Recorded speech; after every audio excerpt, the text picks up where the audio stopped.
What is going on, guys? Cody from Southeast Softwash. So Sunday I did a video right over there in the driveway, and we were talking about why these two tanks had the exact same liquid level in them. I'm going to assume you watched that video. This is part two, the follow-up, and I'm going to give you the answer. A bunch of you guys did get the correct answer down in the comment section.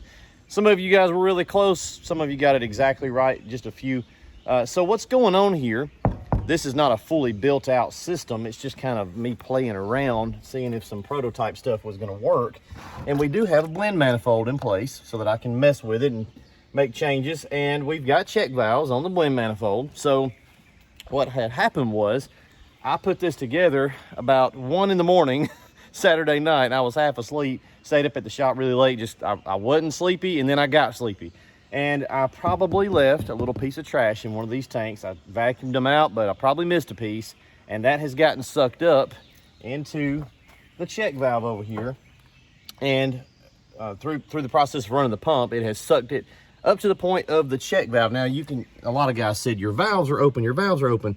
It doesn't matter if the valves are open because we've got this other type of valve right there. That one is called a check valve or a one-way valve. So this is your metering valve, okay, and this other one is your check valve. You got one on the soap line here, and you got another one below this one, and another one below the metering valve on this side.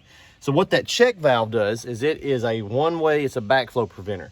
Got a little spring and a little plunger in there, and if any debris, a little piece of trash or anything, or sometimes they just get old and wear out. Now this one's not old, it's brand new, so there's gonna be a piece of debris in one of those check valves, and it's keeping it from sealing up when you're not running the pump. So the way it works, when you actuate the pump, the suction comes on and it's going to depress that spring, allow it to flow towards the pump and out. When you let off of your wand, the pump stops pulling and the thing pops back open, seals it, and it keeps those tanks from equalizing. So there was a comment down there that actually got it exactly right. It's Pascal's law of like liquid dynamics. So you've got connected containers, they will seek to equalize due to pressure in the system. Now, what pressure is that? It's actually atmospheric pressure. So we've got the atmosphere pushing down, and it's trying to equalize these tanks to the same level. And the only thing stopping that is going to be your check valves on all three of your lines on your blending system, okay? So you've got to have check valves.